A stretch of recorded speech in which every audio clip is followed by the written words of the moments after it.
Hello, I'm Helen Del Judas, the curator of exhibitions and collections at the Miller Art Museum. Right now I'm standing in our galleries, where on exhibit you can see the 45th Juried Annual. I'm going to be joined today by Kristine Diekman. Kristine is one of 3 recipients of the Special Merit Award. Now, the Special Merit Award is given by a vote of unanimous jury. Kristine splits her time between Ephraim and San Diego. In San Diego, she is the professor of video and the director of video programs in the community at California State University in San Marcos. Well, Kristine, thank you so much for taking the time to be here and talk to us a little bit about this incredible work of art that you've done. Well, it's great to be here, Helen. Thank you so much for inviting me in. I also really want to thank you and the Miller Art Museum for your commitment to continuing to show artists, I think, in Northeast Wisconsin and beyond. And I also want to thank the jurors for their hard work. I'm sure they had a lot of work to look at, and I'm just really grateful that they took the time to do that. Great, I appreciate that. And this is your first time, submitting to this competition. That's right, it is. Yeah. And normally this is a really incredible work, and we're going to talk about that in a second. But normally you're a media artist, you're an art educator, you're working in documentary and experimental film, sound. So where did you Where did it come from? Right. So, the title of the work is Time-Based Tree, which is kind of a very unpoetic, mundane title, I think. But I think it ties in with my work. So most of my work as a media artist, of course, deals with the passage of time, whether it's, a video that, in fact, you need to watch over time, or another kind of installation artworks that utilizes time as part of the process of making it, but also part of the experience of it. So, this work, when I started it, I thought a lot about drawing not as a product, but as a process, and how could drawing tie back into my interest in work that unfolds over time. That's really interesting. And how much time, tell us, did it actually take you to get to this point? The drawing is unfinished, right? Right. Continue. Yeah. So I started the drawing, I think, about a decade ago.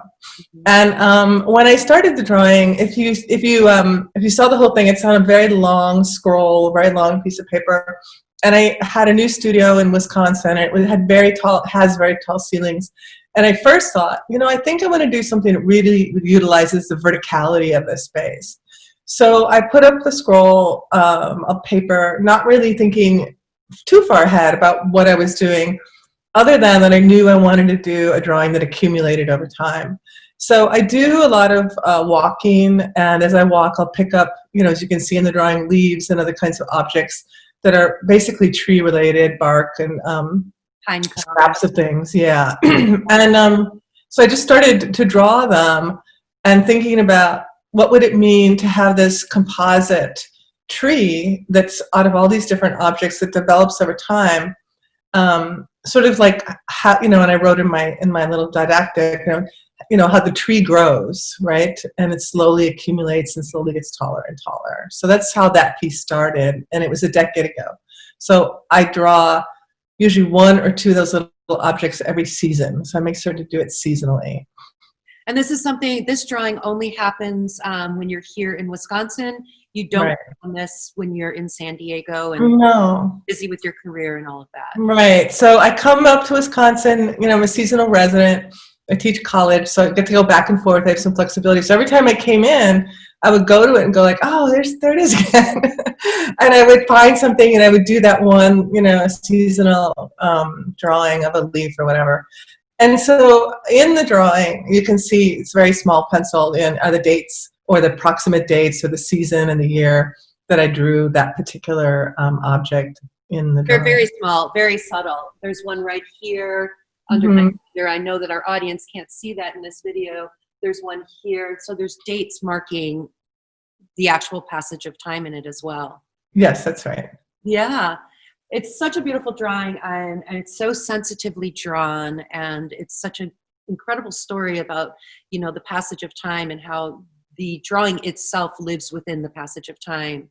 Right. Do you plan on to keep continuing on with it? Do you see the scroll getting unrolled further? And Well, I think I thought about that. If we when you look at the bottom of the drawing, I started to put in the roots, and one of the things that I don't, it's not premeditated what I'm doing, so I'm not thinking about ahead like what's the next thing or how big it's going to get. It's very direct at the moment. But so the other thing about the accumulation of the drawing is that it's also a reflection of my my life, the things I'm feeling, the things I'm experiencing, you know, what it is that I'm, you know, I have to say a lot of it is like what I'm feeling at the time. And so when I would come to it, I would choose an object that had the ability for me to like reflect on my life while I'm drawing it.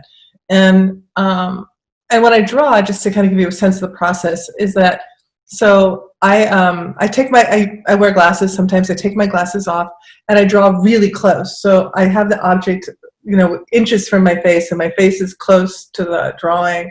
So there's a sense of being very immersed in the process and very immersed in what I'm drawing.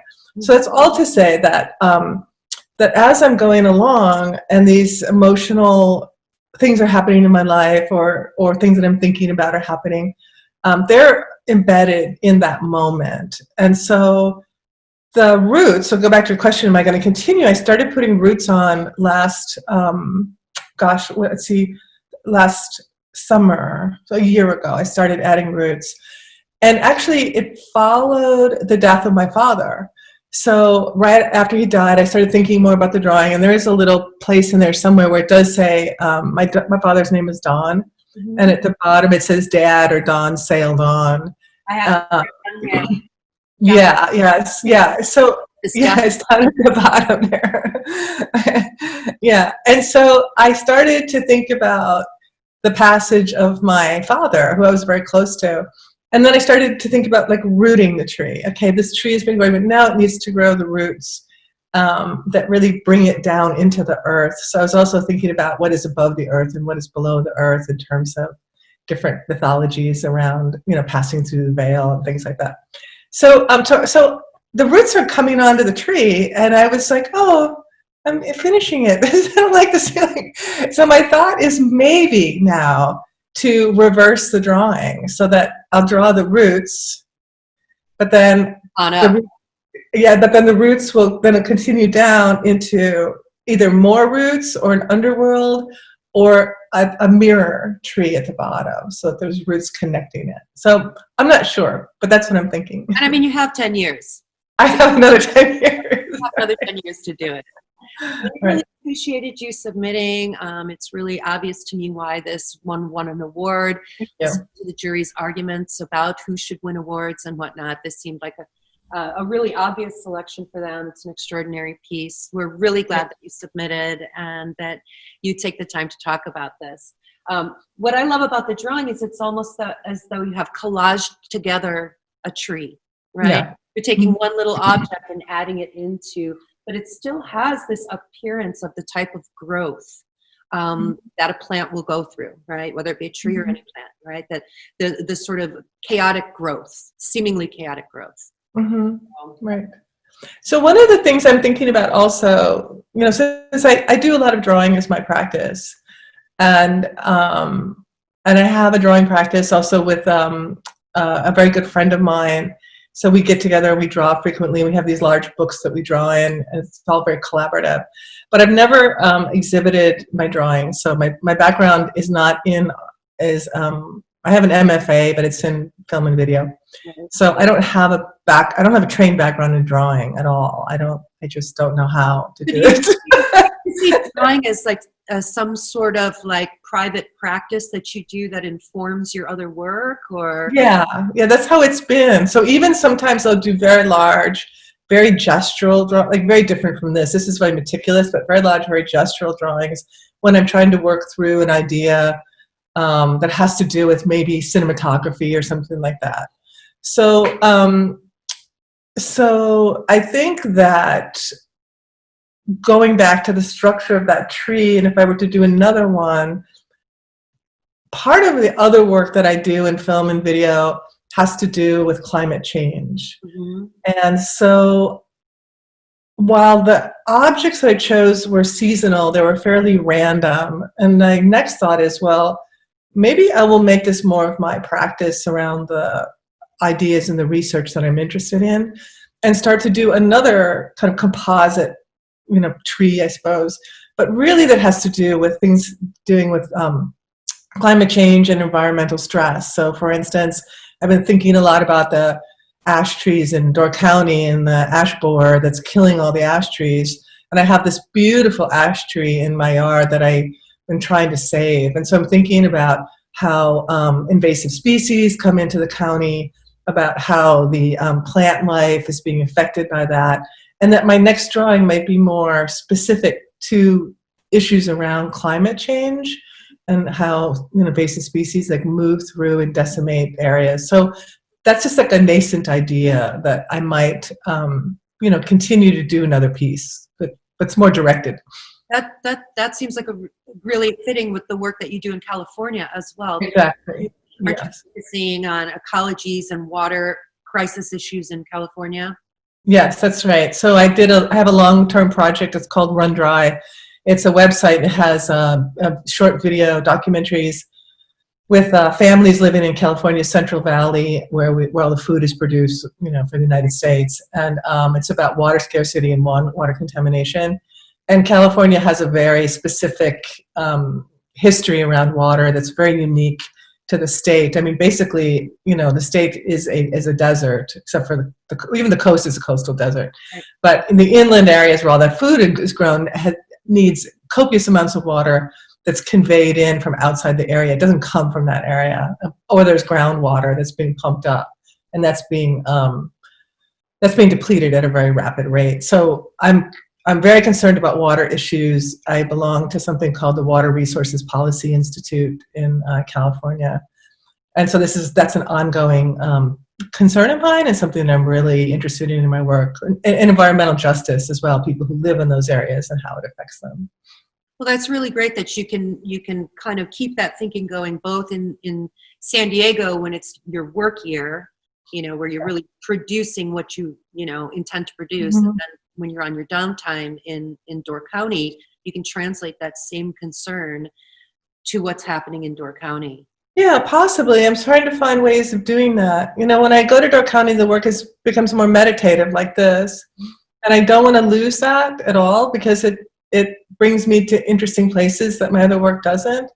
But I want to bring a few of those things to my other concerns together with the kind of meditative aspect of drawing. I mean, drawing for me is a way to work out things, and it is very meditative actually for me. So one question I ask every one of my guests to come onto the studio door with me is, what advice do you have for young artists? What are they facing in the art world, building their careers, and what is your best piece of advice to give them? That's a really great question, especially right now because of the pandemic.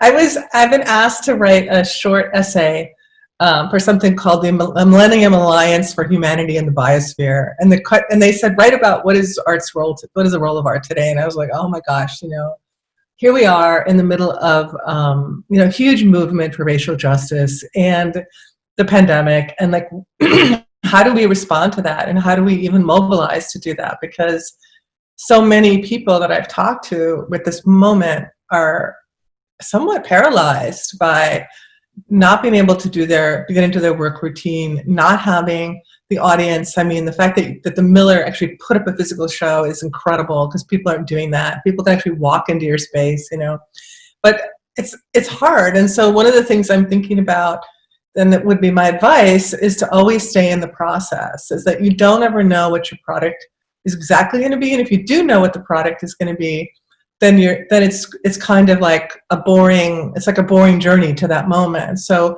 if you don't have the opportunity, you don't have the resources, you don't have the space, even the people, like my film work requires a crew, and we have to get together in a little space, hover around the same equipment. I can't do that now. I can't have a film crew inside of a space. I can't make a film.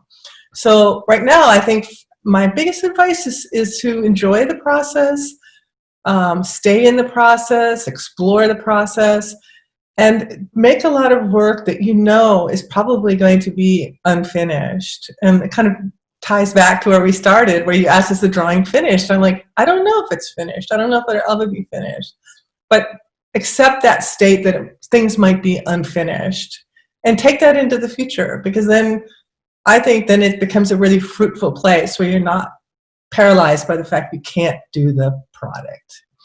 Well, I think that's really great advice because, one of the things I think I remember as a young artist is feeling like things had to happen for me. And really, if you're an artist, you live a lifetime as an artist and you have to continually adapt and change what you're talking about or how you do it or, what the market wants from you. There's all these elements that are always shifting throughout your life. And, as the artist, staying in the process and, just being committed to your process and allowing it to change and follow that journey. I think that's really incredible. Yeah. There's a little, when I was drawing that, I listened to podcasts and I was listening to some Brene Brown podcasts and I had to write the notes down, and on the edge of the drawing, I just wrote it because I had my pencil and I'm like, where do I write this? Yeah, that's here in the drawing. It's right over there. Yeah. I just was like, I got to write this down. You guys come into the gallery to actually know the secret message. And it was about vulnerability, and it was about that vulnerability is really staying in, is being present in whatever is happening and being part of that. And so I don't know. I think that's part of the message as well. Maybe not of the artwork, although it does reflect that. But that you have to stay in, and you have to take risks. And you have to be vulnerable for things to move forward. Otherwise, you're just repeating what you're doing. Well, being the first time ever showing one of your drawings in a gallery situation, I feel really vulnerable. Risk for you, right?